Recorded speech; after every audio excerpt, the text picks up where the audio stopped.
सो चलिए देखते हैं एक्ट्स एंड बिल्स ऑफ 2019। उसमें फर्स्ट आता है 124th constitutional amendment bill. Context है, the parliament pass the bill providing for 10% reservation in government jobs and education institutions to economically weaker sections. अब parliament ने एक ऐसा बिल पास किया हुआ है जिसमें 10% तक का रिजर्वेशन मिलेगा। किसमें? तो government jobs and education institutions में। किनको मिलेगा? तो इकोनॉमिकली वीकर सेक्शन, जो कि पैसों से बहुत ज़्यादा वीक है या फिर फाइनेंशियल कंडीशन से वो कम है, सो उनको 10% तक का रिजर्वेशन मिलेगा। इन 10% तक के रिजर्वेशन में कौन कौन आता है? तो मुस्लिम, सिख्स, क्रिश्चियन, बुद्धिस्ट और अदर माइनॉरिटी कम्युनिटीज़। जितने भी माइनॉरिटी कम्युनिटीज़ हैं या फिर अब हम लोग ओपन कास्ट है ना, बहुत सारे हैं जो इकोनॉमिकली वीक है ना, उनको ये 10% तक का रिजर्वेशन मिलने वाला है। So the quota will be over and above existing 50% reservation to scheduled caste, scheduled tribes and other backward class। और जिनको मिलेगा ये, उनका एलिजिबिलिटी क्या होना चाहिए? तो एनुअल सैलरी 8 लाख से कम होना चाहिए। एक साल की जो सैलरी है वो 8 लाख से भी कम होनी चाहिए। उनके पास 5 एकड़ से कम तक का लैंड होना चाहिए। सो दोस्तों, ये है फर्स्ट बिल हमारा जो कि पास होके आया हुआ है फ्रॉम लोकसभा। नेक्स्ट देखेंगे, that is freedom of literature bill. ये बिल क्या कहता है कि जितने भी आउटडेटेड प्रोसीजर है हमारे, जितने भी हम लोग पहले फॉलो करते आए थे कि स्पिरिट ऑफ डेमोक्रेसी कैसी होनी चाहिए, such as the anti blasphemy. Anti blasphemy का मतलब ये होता है कि हम लोग अगर रिलीजन के नाम पे किसी का हम लोग इंसल्ट कर दे तो वो एक क्राइम होगा, वो उसके लिए हमें कोई ना कोई पनिशमेंट मिलेगी, तो वो निकाल दिया है। एंड ऑब्सेंटिटीज़ लॉज, ऑब्सेंटिटीज़ लॉज जो एकदम इमोरल है, जो कुछ मोरालिटी ही नहीं दिखाते हैं, सो ये बिल उनको निकालने की बात करता है। And bill seeks the omission of section 295A। और ये कहता है कि 295A सेक्शन जो है एंड 298 IPC, इन दोनों का डिलीशन हो जाना चाहिए, जो कि पनिश करता है ऐसे चीज़ों को जो रिलीजियस फीलिंग्स को हर्ट करते हैं, जो कि गलत है। अभी के मॉडर्न ज़माने में रिलीजियस फीलिंग्स के ऊपर कोई ऐसा रूल नहीं बनना चाहिए कि किसी ने हर्ट कर दिया तो उसको सज़ा मिलेगी ना, all that. All are equal और रिलीजन्स आर इक्वल। सो हमें इस फीलिंग के साथ चलना चाहिए। So it further seeks to amend the provisions dealing with obscenity in section 292। जो सेक्शन 292 में ऑब्स्टेंटिटी से बने गए हैं कुछ प्रोसीजर्स, उसको अमेंड करने का ये कहता है। ऑब्स्टेंटिटी मतलब इमोरल थिंग्स, जिनमें कोई मोरालिटी नहीं, कुछ भी सीखने लायक कोई चीज़ नहीं है, सो वो उसके बारे में बात करता है। और वो अमेंड करेगा section 95 and 96 of the CRPC। अगर ये बिल एक्ट बन के आ जाता है, अगर एक्ट बन के आ जाता है तो ये सब कुछ एक रेगुलर इम्पॉर्टेंट जैसा फॉलो होगा। एक इम्पॉर्टेंट हम लोग बोल सकते हैं कि इम्पॉर्टेंट इंस्ट्रक्शन या फिर कंपलसरी लॉ जैसा हम पे ये लागू हो जाएगा। ये अभी लोकसभा राज्यसभा से पास होके आ चुका है। नेक्स्ट इज ये हमारा national security act. It was promulgated on September 23rd, 1918 during the Indira Gandhi government, and its purpose is to provide for preventive detention in certain cases and for matters connected therewith। अब ये rule जो है ये इंदिरा गांधी के time से आया हुआ है। इसका मतलब क्या है कि प्रिवेंटिव डिटेंशन, जैसा प्रिवेंटिव डिटेंशन का मतलब ये होता है कि बिना कोई प्रूफ के हमें कोई गिरफ्तार नहीं कर सकता, कोई हमें नज़रबंद नहीं कर सकता। सो इसके प्रोवाइडेशन के लिए ये रूल आया था, नेशनल सिक्योरिटी एक्ट। सो इसके अकॉर्डिंगली देखते हैं, acting in a manner prejudicial to the defence of India, the relation of India with foreign powers और द सिक्योरिटी ऑफ इंडिया। ये 3 चीज़ों की ये बात करता है। सेकेंड है regulating continued presence of any foreigner in India और with a view to making arrangements for his expulsion from India. और ये कंटिन्यूड प्रेजेंस की बात करता है एक फॉरेनर की इंडिया में, जो किसी व्यू से आया हुआ है कि कुछ अरेंजमेंट्स उनको करना है and all that. So third is to preserve security of state, public order और prevent disruption to essential services and supplies. और ये रूल सिक्योरिटी ऑफ स्टेट को भी बचा के रखता है, पब्लिक ऑर्डर को भी बचा के रखता है और प्रिवेंटिव डिस्ट्रप्शन लेते रहता है to essential services and supplies. मतलब इन चीज़ों में वो कभी कमी नहीं आने देता है, इन सब चीज़ों में वो ध्यान से देख रहा है। डिटेंशन उन्होंने कहा गया है कि डिटेंशन रिपोर्ट किया जाएगा स्टेट गवर्नमेंट को।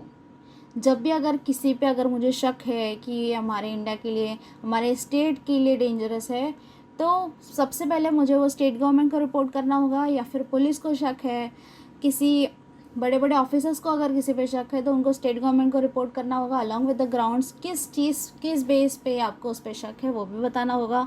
और मैक्सिमम पीरियड किसी इंसान को अगर हम डिटेंशन में रख सकते हैं तो वो 12 डेज़ का होगा, unless approve by the state governments.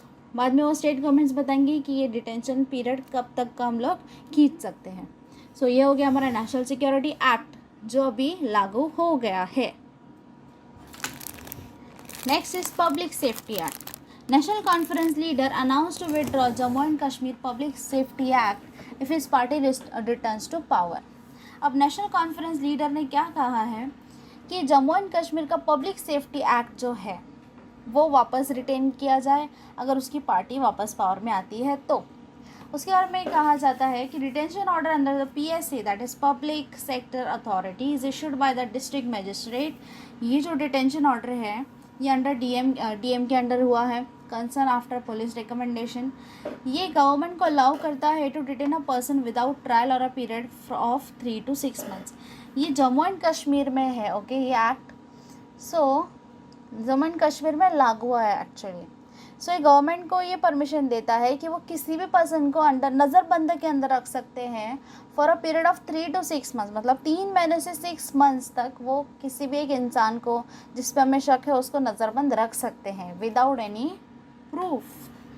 So the act was first promulgated in 1978 by the Sheikh Abdullah government as an administrative detention aimed at keeping timber smugglers out of circulation. ये act जो है सबसे पहले 1978 में आया था जब Sheikh Abdullah government ने एज एन एडमिनिस्ट्रेटिव डिटेंशन के लिए उन्होंने स्मगलर्स को जो है डिटेंशन में रखा था।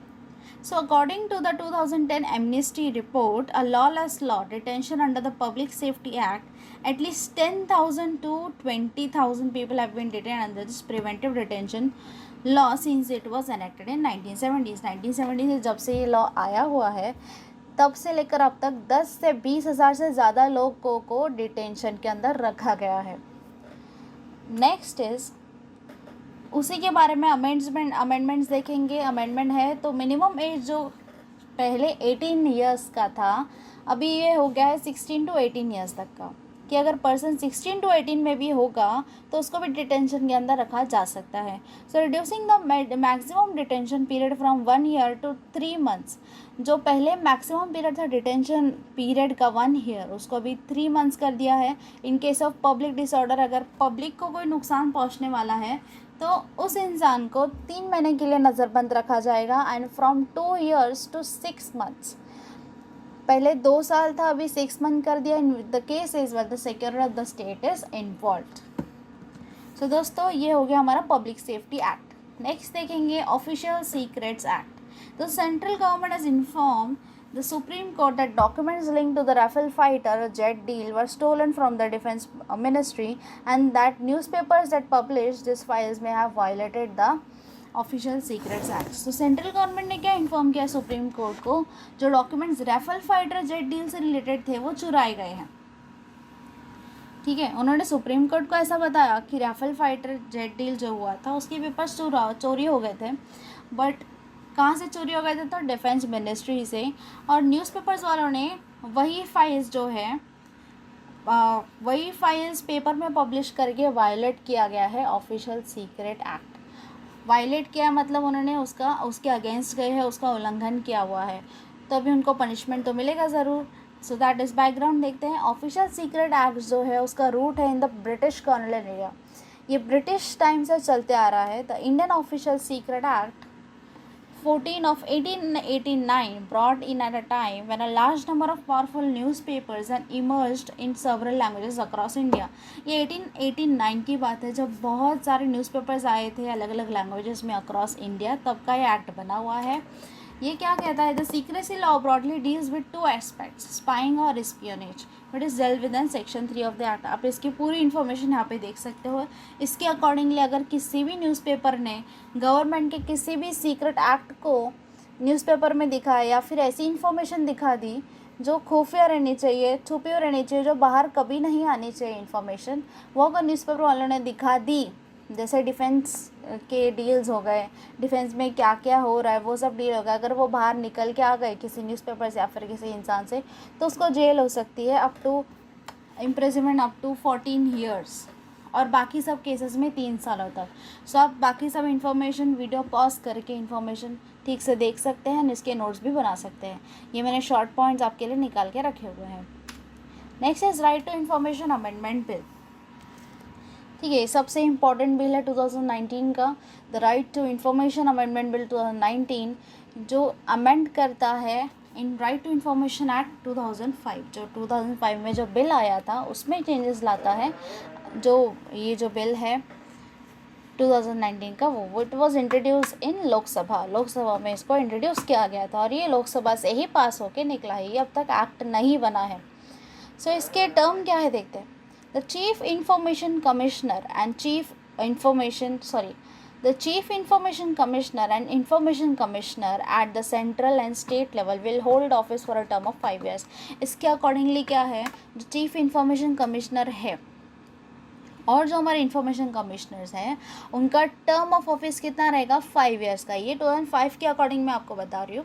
और अभी का जो बिल है वो क्या मांग करता है कि the bill removes this provision and states that the central government will notify the term of office for the CIC and ICs।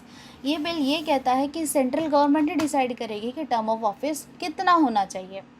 ये 5 ईयर्स था कब, जब 2005 में ये एक्ट बन के आया था, तब ये था कि जो चीफ इंफॉर्मेशन कमिश्नर है एंड इंफॉर्मेशन कमिश्नर है उनका टर्म ऑफ ऑफिस 5 साल का होगा। बट ये बिल क्या करता है, ये प्रोविज़न को रिमूव करता है और कहता है कि ये सेंट्रल गवर्नमेंट डिसाइड करेगी कि इनका टर्म ऑफ ऑफिस कितना रहेगा। सेकेंड, ये क्या करता है, तो क्वांटम ऑफ सैलरी, जो सैलरी CIC और ICs को दी जाती थी सेंट्रल लेवल पे, वो किसके इक्वलेंट में थी, तो चीफ इलेक्शन कमिश्नर को जितनी सैलरी रहती है उतनी चीफ इंफॉर्मेशन कमिश्नर को रहेगी, और जो इंफॉर्मेशन कमिश्नर को सैलरी जो जितनी रहेगी उसको वैसी ही सैलरी दी जाएगी जैसी इलेक्शन कमिश्नर की होती है। तो ऐसे इक्विवेलेंस में सैलरी रखी गई थी दोनों लोगों की। सो ये बिल क्या कहता है, ये प्रोविज़न भी रिमूव कर देता है। ये कहता है कि सेंट्रल और स्टेट CIC एंड ICs को जो भी सैलरी मिलेगी वो सेंट्रल गवर्नमेंट ही डिसाइड करेगी। सो ये पहले के जो 2005 के रूल्स है वो रिमूव करता है और ये कहता है कि सेंट्रल गवर्नमेंट डिसाइड करेगी कि कितनी सैलरी उनकी रहनी चाहिए। पहले क्या थी दोस्तों, पहले वही सैलरी थी सेंट्रल लेवल पे और स्टेट लेवल पे भी जितनी चीफ इलेक्शन कमिश्नर और इलेक्शन कमिश्नर को मिली जाती थी, उतनी ही salary chief information commissioner and information commissioner को मिलती थी। बट अभी ये बिल क्या कहता है कि ये रिमूव करने के लिए बोलता है एंड ये कहता है कि सेंट्रल गवर्नमेंट डिसाइड करेगी कि इनकी सैलरी कितने रहेगी। Next is deduction in salary. ये एक्ट क्या कहता था, at the time of appointment of CIC and ICs at the central and state level, if they are receiving pension और any other retirement benefits for previous government service, the salaries will be reduce by an amount equal to the pension. पहले वाला act क्या कहता था, जब भी वो एक अपॉइंट होकर आ रहे हैं as a chief information commissioner या फिर इंफॉर्मेशन कमिश्नर सेंट्रल या फिर स्टेट लेवल पे, अगर उनको पहले कोई पेंशन मिलती थी या फिर कोई रिटायरमेंट बेनिफिट्स मिलते थे, पहले गवर्नमेंट जो उन्होंने सर्विस की रहेगी उसका कुछ उनको अगर बेनिफिट्स मिल रहा होगा तो उनकी सैलरी से वो डिडक्ट मतलब कट करके उनको सैलरी मिलता था। बट ये बिल जो है ये प्रोविजंस को रिमूव करती है। सो ये बिल हो गया। नेक्स्ट आ गया ट्रिपल तलाक बिल। ये भी बहुत हिट गया था, 2017 में लोकसभा में पास हुआ था, अगेन इन 2019 ये लोकसभा से पास हुआ, राज्यसभा से पास हुआ, बस इसको अभी एसेंट मिलना बाकी है प्रेसिडेंट से। सो इस बिल के अकॉर्डिंगली क्या है देखते हैं। तो प्रैक्टिस ऑफ ट्रिपल तलाक इज़ वॉइड एंड इलीगल। अभी जो भी प्रैक्टिस होगा ट्रिपल तलाक का उसको वॉइड और इलीगल माना जाएगा। इलीगल मतलब ये बिल्कुल भी लीगल नहीं रहेगा, इसके लिए पनिशमेंट मिलेगा अगर जो भी कहीं भी ये ट्रिपल तलाक फॉलो कर रहा है। ट्रिपल तलाक का मतलब क्या होता है कि 3 बार तलाक बोल दोगे तो तलाक हो जाता था। सो दैट इज ट्रिपल तलाक। उसको एक वर्ड और इलीगल माना गया है। एन ऑफेंस पनिशेबल, अगर किसी ने कहीं किया तो उनको इम्प्रिजनमेंट हो सकती है 3 साल की और पेनल्टी होगी वो अलग से। और जो मैरिड वुमेन रहेगी उसको अलग से सब्सिस्टेंस मिलेगा।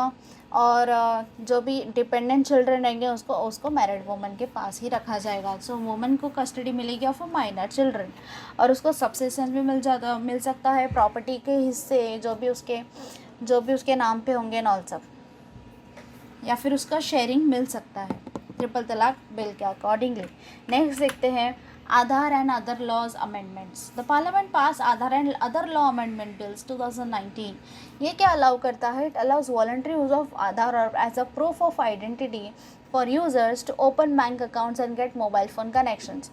अब मोबाइल फ़ोन कनेक्शंस, किसी नए बैंक अकाउंट खोलने के लिए हमें आधार का ही यूज़ करना है as a proof of identity. ये बिल ये कहता है कि आधार का ही यूज़ होना चाहिए as a proof of identity. हमें अगर बैंक ओपन करना है, अगर मोबाइल फ़ोन कनेक्शन कोई नया लेना है, तो आधार कार्ड का ही यूज़ करना है as a proof of identity. ये बिल प्रपोज करता है giving a child an option to exit from the biometric ID programme attending 18 years of age. अभी ऐसा रूल है कि 18 ईयर्स ऑफ एज पे आते ही हमें अपना आधार कार्ड बदलना, मतलब अपडेट करना बहुत ज़्यादा इम्पॉर्टेंट है। बट ये बिल एग्जिट करता है, चाइल्ड को एक ऑप्शन देता है, वो अपडेट कर भी सकता है या फिर नहीं भी कर सकता है। सो इट कंपलसरी नहीं करता। So it provides for a voluntary use of Aadhaar number in physical और इलेक्ट्रॉनिक फॉर्म बाय ऑथेंटिकेशन और offline verification of the concern of Aadhaar number holder. Aadhaar number को यूज़ करना ये कंपलसरी कर देता है, फिजिकल हो चाहे इलेक्ट्रॉनिक फॉर्म हो, ठीक है, और या फिर ऑफलाइन वेरिफिकेशन भी हो सकता है with the consent of Aadhaar number holder. Next है use of Aadhaar number for KYC authentication. अगर हमें कहीं इन्वेस्ट करना है किसी मार्केट में, सो जब वो हम फॉर्म भरते हैं तो यूज़ ऑफ आधार कंपलसरी हो जाएगा under the telegraph act 1885 and the prevention of money laundering act 2002। Next देखते हैं इंटरस्टेट रिवर वाटर डिस्प्यूट। अब रिवर वाटर डिस्प्यूट क्या होते हैं? जैसे दो स्टेट हो गए, वहाँ से कोई नदी बह रही है, तो दोनों स्टेट्स में भी झगड़े होने लगते हैं कि किसको ज़्यादा पानी मिलेगा, किसको कम मिलेगा, या फिर किसी स्टेट को चाहिए रहता है कि वो उसी स्टेट को पानी मिले, क्या दूसरे स्टेट को नहीं मिले, तो इसीलिए वाटर डिस्प्यूट हो जाता है। रिवर वाटर डिस्प्यूट कॉमन है, अभी तक के बहुत सारे हो चुके हैं। आप वीडियो पॉज करके ये सब देख सकते हैं जो अभी तक के बड़े बड़े वाटर डिस्प्यूट हुए हैं, उसका मैंने एक चार्ट रखा हुआ है। So interstate river water dispute amendment bill 2019 में पास हुआ है। देखते हैं उसके बारे में। डिस्प्यूट रिजोल्यूशन कमेटी, इसके अकॉर्डिंगली एक डिस्प्यूट रिजोल्यूशन कमेटी रहेगी जो झगड़े सुलझाएगी। Under the bill when a state puts in a request regarding any water dispute the central government will set up a dispute resolution committee. जब भी कोई स्टेट सेंट्रल गवर्नमेंट को बताएगी कि इस रिवर को लेके झगड़े हो रहे हैं, तो सेंट्रल गवर्नमेंट क्या करेगी, तो एक डिस्प्यूट रिजोल्यूशन कमेटी बैठाएगी जो कि इस डिस्प्यूट को एमिकेबली रिजॉल्व करेगी, फटाफट ट्राई करेगी कि ये सॉल्व हो जाए। DRC में एक चेयरपर्सन रहेगा, एक्सपर्ट्स रहेंगे जिनके पास 15 साल से भी ज़्यादा एक्सपीरियंस होगा उनके रेलेवेंट सेक्टर्स में, जिनको सेंट्रल गवर्नमेंट नॉमिनेट करेगी। It will comprise of only 1 member from each state. हर एक स्टेट, जितने भी स्टेट में से डिस्प्यूट चल रहा है, वहाँ से एक एक मेंबर को अपॉइंट करेगी ताकि वो अपने स्टेट का पूरा इन्फॉर्मेशन दे सके at a joint secondary level और party to the dispute to be nominated by the concern state government. ये स्टेट गवर्नमेंट ही नॉमिनेट करेगी जो भी जॉइंट सेक्रेटरी रहेंगे उनको। So DRC will seek to resolve the dispute through negotiation with in 1 year. अब DRC को जो है अपना रिपोर्ट 1 साल के अंदर ही पास करना है। 1 साल के अंदर अगर पास नहीं होता है तो उसको 6 महीने तक का एक्सटेंशन दिया जाता है। अगर उसमें भी अपना कोई भी सोल्यूशन लेकर नहीं आई तो सेंट्रल गवर्नमेंट को interstate river water dispute tribunal बुलाना पड़ता है। Interstate river water dispute tribunal, okay. Such referral must be made with in 3 months. ये 3 मंथ्स में ही करना चाहिए। जैसे ही डिस्प्यूट रिजोल्यूशन कमेटी ने अपना रिपोर्ट सबमिट किया कि वो नहीं डिस्प्यूट सॉल्व कर पाए, तो with in 3 months central government क्या करेगी, inter state river water dispute tribunal बिठाएगी। अब ट्रिब्यूनल का मतलब क्या होता है, एक ट्रिब्यूनल बैठती है, राउंड अप में लोग बैठते हैं, डिस्कशन होता है और सोल्यूशन निकालते हैं, ठीक है। सो ये ट्रिब्यूनल क्या होगा, the central government will set up an inter state river dispute tribunal for the adjudication of water dispute. This tribunal can have multiple benches. इस ट्रिब्यूनल के अलग अलग बेंचेस हो सकते हैं, अलग अलग हम लोग बोल सकते हैं ब्रांचेस हो सकते हैं, छोटे छोटे ग्रुप्स वो लोग बना के डिसीजन ले सकते हैं। All existing tribunals will be dissolve, पहले जितने भी ट्रिब्यूनल्स थे वो सारे डिजॉल्व कर दिए जाएंगे। The water dispute pending education before such existing tribunals will be transferred to the new tribunal, और जो नया ट्रिब्यूनल बैठेगा उनके पास सारे केसेस आ जाएंगे। तो इनका टाइम फ्रेम देखते हैं। टाइम फ्रेम तो उनको 2 साल का मिलता है, बट 1 साल तक उनको एक्सटेंड करके मिलता है, तो उनको टोटल मिलते हैं 3 साल इस केस को सॉल्व करने के लिए। So decision of the tribunal under the act, the decision of the tribunal must be republish by the central government in the official gazette. जो भी डिसीजन आएगा वो सेंट्रल गवर्नमेंट ऑफिशियल गैजेट में publish कर देगी ताकि सारे लोग देखें। This decision has the same force as that of an order of the Supreme Court. जैसे सुप्रीम कोर्ट का ऑर्डर को इम्पोर्टेंस दिया जाता है, वैसे ही इस ट्रिब्यूनल के ऑर्डर को इम्पोर्टेंस दिया जाएगा, मतलब इक्वल इम्पोर्टेंस। नेक्स्ट देखते हैं Jammu and Kashmir reorganisation act 2019। हम लोगों ने तो लास्ट ईयर देख ही लिया है कि जम्मू एंड कश्मीर एंड लद्दाख ये हमारे 2 यूनियन टेरिटरीज बन चुके हैं। सो उनके रीऑर्गेनाइजेशन एक्ट देखते हैं। सो सेंट्रल गवर्नमेंट ने पास किया है बिल जिसमें जम्मू कश्मीर रीऑर्गेनाइजेशन एक्ट है, जहाँ पे state of Jammu and Kashmir was bifurcated in 2 union territories, Jammu and Kashmir and Ladakh.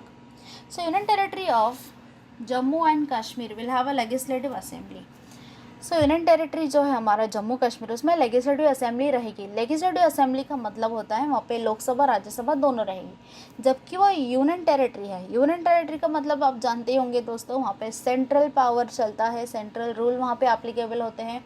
फिर भी अगर यूटीज़ को अपने खुद के लेजिस्लेटिव असेंबली सेटअप करने हैं तो वो कर सकते हैं। जैसे एग्जांपल हो गया पुडुचेरी, जहाँ पे खुद का लेजिस्लेटिव असेंबली है उनका, दिल्ली हो गया, ठीक है, जबकि वो यूनियन टेरिटरी है फिर भी वहाँ पे लेजिस्लेटिव असेंबली उन्होंने सेटअप किया हुआ है। बट इट्स ओके, रूल के अकॉर्डिंगली क्या है कि जो भी UT according to article 239A कोई भी अगर यूनियन टेरिटरी अपने खुद की लेजिस्लेटिव असेंबली सेटअप कर रहा है तो वो अंडर गाइडेंस रहेगी एडमिनिस्ट्रेटर, एक एडमिनिस्ट्रेटर रहेगा, उसके अंडर गाइडेंस रहेगी लेजिस्लेटिव असेंबली। मतलब उसको टोटली फ्रीडम पावर्स नहीं मिलेंगे जैसे बाकी सारे स्टेट्स के लेजिस्लेटिव असेंबली को मिलते हैं, ठीक है। This allows to the union territory of Jammu and Kashmir to function as a legislative assembly under an administrator appointed under the said article. In this case it will be a lieutenant governor. Lieutenant governor जो रहेगा Jammu and Kashmir का, उसके under आएगी ये legislative assembly, because Jammu and Kashmir क्या है तो union territory, तो यूनियन टेरिटरी है इसलिए वहाँ पे लेजिस्लेटिव असेंबली भी रही तो वो अंडर लेफ्टिनेंट गवर्नर के अंदर काम करेगी।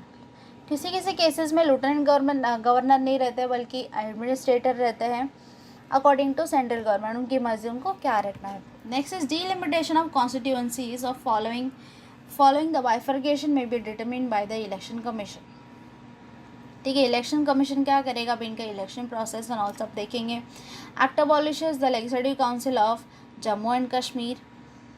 ये एक्ट क्या कहता है कि जम्मू एंड कश्मीर का लेजिस्लेटिव ऐसे काउंसिल को हम लोग अबॉलिश करते हैं। लेजिस्लेटिव काउंसिल का मतलब क्या होता है, राज्यसभा, राज्यसभा। सो उसको ये अबॉलिश करता है, वो कहते हैं कि सिर्फ राज्यसभा लोकसभा होना चाहिए। The high court of the existing state of Jammu and Kashmir will be common high court of the 2 union territories. जो high court Jammu and Kashmir में है वो एक कॉमन हाई कोर्ट रहेगा दोनों के लिए, जम्मू एंड कश्मीर के लिए भी और लद्दाख के लिए भी। नेक्स्ट देखते हैं juvenile justice act 2015, children in conflict with law. Juvenile justice act का मतलब ये होता है कि 18 साल से नीचे जितने भी बच्चे रहेंगे जिन्होंने हीनियस क्राइम किया रहेगा, हीनियस का मतलब होता है वेरी डेंजरस क्राइम, जैसे मर्डर कर दिया, रेप कर दिया, बड़े बड़े जो क्राइम्स 18 साल के नीचे वाले बच्चों ने किया रहता है उनको जुवेनाइल माना जाता है। जुवेनाइल जस्टिस एक्ट 2015 में अमेंड होकर आया था जब निर्भया केस आया था 2012 में। उसके बाद ये लॉ को अमेंड किया गया और अमेंड करने के बाद उसका एज लिमिट चेंज हो गया टू 16 to 18। इस लॉ के अकॉर्डिंगली जो 16 to 18 ईयर्स के बीच में जितने बच्चे रहेंगे जिन्होंने हीनियस क्राइम किया रहेगा उनको एज अ अडल्ट ट्रीट किया जाएगा और एज अ अडल्ट ट्रीट करते हुए उनको सेम इम्प्रिजनमेंट मिलेगी, सेम जेल और सेम सज़ा मिलेगी जैसे अडल्ट को मिलती है। So no child can be awarded the death penalty. Child किसको माना जाएगा दोस्तों? तो 16 साल के नीचे वाले बच्चों को, 16 से 18 साल के बच्चों को भी अडल्ट ही माना जाएगा अगर उन्होंने कोई हीनियस क्राइम किया रहेगा तो। और बाकी 16 से जो नीचे वाले बच्चे रहेंगे उनको कोई भी डेथ पेनल्टी या फिर लाइफ इम्प्रिजनमेंट नहीं मिलेगा। और ये कहता है कि child in need of care and protection. अब कोई भी चाइल्ड है, समझो 16 साल के नीचे वाला कोई बच्चा है जिनको केयर और प्रोटेक्शन की ज़रूरत है, तो उनको उनके लिए जुवेनाइल जस्टिस बोर्ड सेटअप किए जाते हैं, जहाँ पे in each district with a metropolitan magistrate and 2 social workers, 2 social worker रहते हैं उसमें और एक वुमेन रहती है जो कि इन बच्चों का ख्याल रखेंगे, उनको केयर एंड प्रोटेक्शन देके जो भी है। चाइल्ड वेलफेयर कमिटीज़ भी सेटअप की जाती है हर एक डिस्ट्रिक्ट में with a chairperson and 4 other members, जिनके पास एक्सपीरियंस होगा चिल्ड्रन से कैसे डील किया जाता है और इनको अबेंडन चाइल्ड माना जाए कि नहीं, इनको केयर होम्स में भेजे या नहीं, अडॉप्शन या फिर फॉस्टर केयर, तो वो सब वो लोग खुद डिसाइड करते हैं। नेक्स्ट देखते हैं हमारा सबसे बड़ा तूफान मचा देने वाला एक्ट जो कि आया था 2019 दिसंबर में, that is citizenship amendment act. The act seeks to amend the Citizenship Act 1955 to make Hindu, Sikh, Buddhist, Jain, Parsi and Christian illegal migrants from Afghanistan, Bangladesh and Pakistan eligible for citizen of India। ये act क्या करता है?